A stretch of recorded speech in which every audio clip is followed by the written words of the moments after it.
upset. They are upset.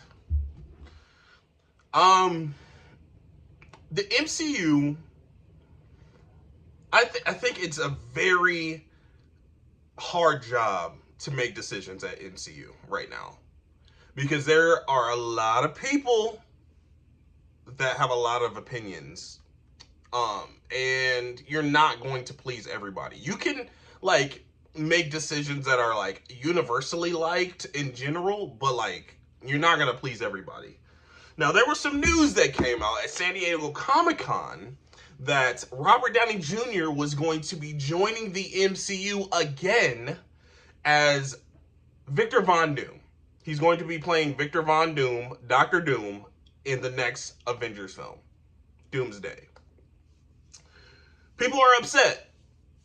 I know some folks are, on board with it, but people are upset in general. I took time scrolling through comments and took time, listening to people speak and talk about, their ideas and thoughts on this decision, and people are upset. And I can't 100% blame them. This decision feels like it was purely based on getting people back in the seats, getting people back on board.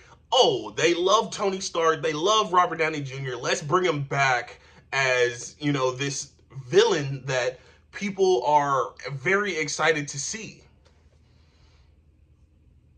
I don't know really what they were thinking that people were actually going to be thinking with this. Like, that's probably what they were thinking. They were thinking that they were like, oh, we like this actor. Let's put him as this character that people love. That's the only thing I can think of that went through their mind, because people see right through that. Like, people are like, y'all are trying to get people back on board. This is a desperate attempt to get people back on board with the MCU, because so many people have fallen off, come back, and watch some of the projects, but like falling off, not watching the shows at all, just not really interested in these projects anymore.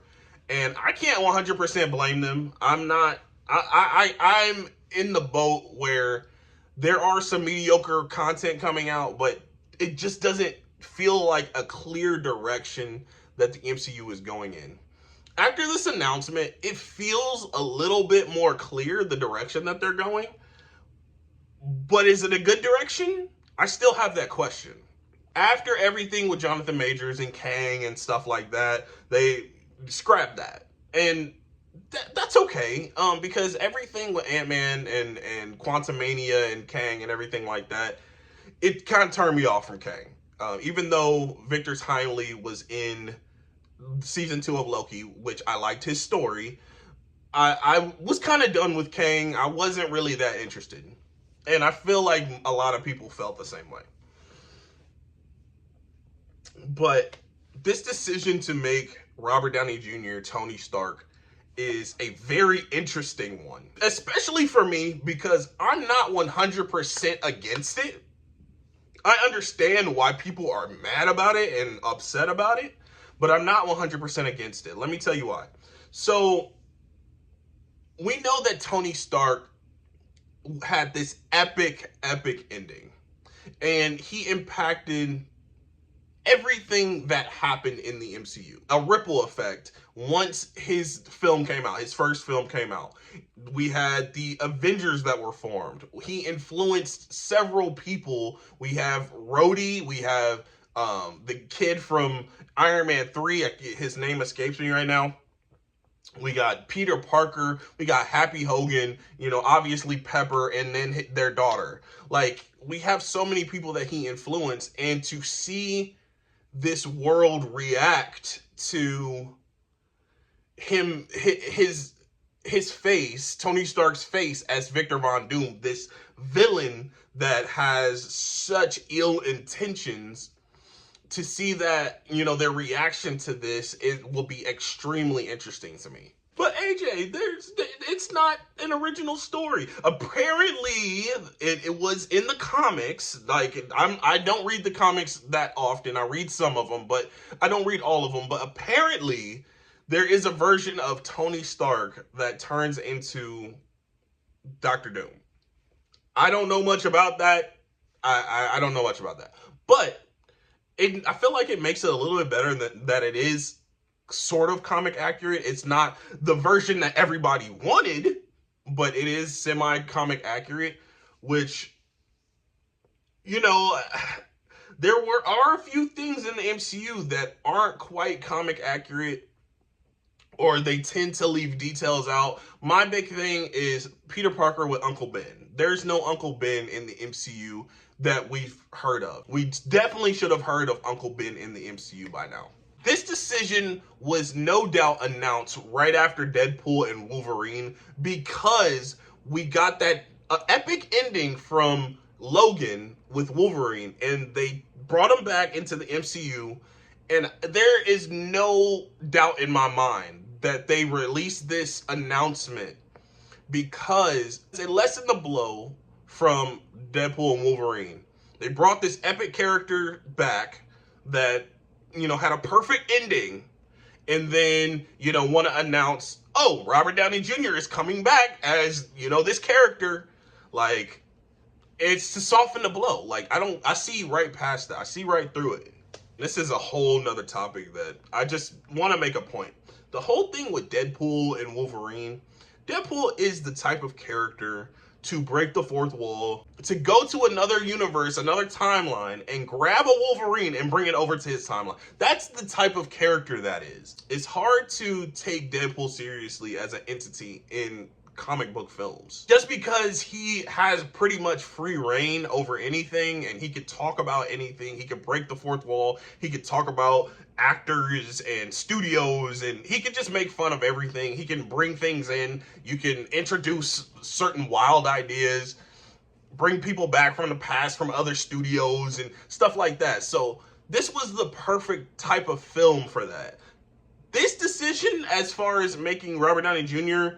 Victor Von Doom, that is a studio decision. That's not like, you know, oh, we're playing around with this, and that because, you know, we're dealing with Deadpool. We could do that.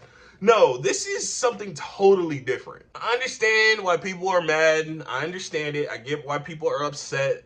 You know, I think people are fed up with the lack of creativity coming from Marvel Studios in the MCU. People are upset about the lack of, you know, consideration of the comics. I get that. I understand that. I feel for you. I feel with you. Feige will just dangle something shiny in front of our faces and we'll run to it. The fans of the MCU are getting smarter and smarter, and they're wisening up, and I don't think they really realize that. I think they were kind of coming to the realization after Ant-Man Quantumania. They came out and was like, look, we are going to halt productions on certain things, and we're going to give you quality over quantity. And I still feel like that's in effect. I don't feel like that's something that they have completely abandoned, but to make this decision it kind of backtracks on the quality aspect, not necessarily like the budget or anything like that, or, you know, the writing or anything like that, but it does affect the creativeness that comes forth, because you can't really do certain things with the same actor. We already have this preconceived thought and these preconceived thoughts about Tony Stark. So if you bring this actor back, we're already going to feel like he is Tony Stark, but evil. We're going to think that he's Tony Stark, but evil. Even though he's not written that way, it's going to come off like that to the audience and to the people involved in the story. There are some ways that this can work. And I kind of like this, but I also understand the frustrations. So let me know down in the comments what you think about Victor Von Doom being played by Robert Downey Jr. Is it a good idea? Was it a desperate cash grab? And even if it was a desperate cash grab, do you see it working? Hit that like button, subscribe to the channel. Make sure you follow me on socials, Instagram, Twitter, Letterboxd, Twitch, Serialized, AJREACTS2, all across the board, all one word. Thank you for watching, and I will catch you guys next time.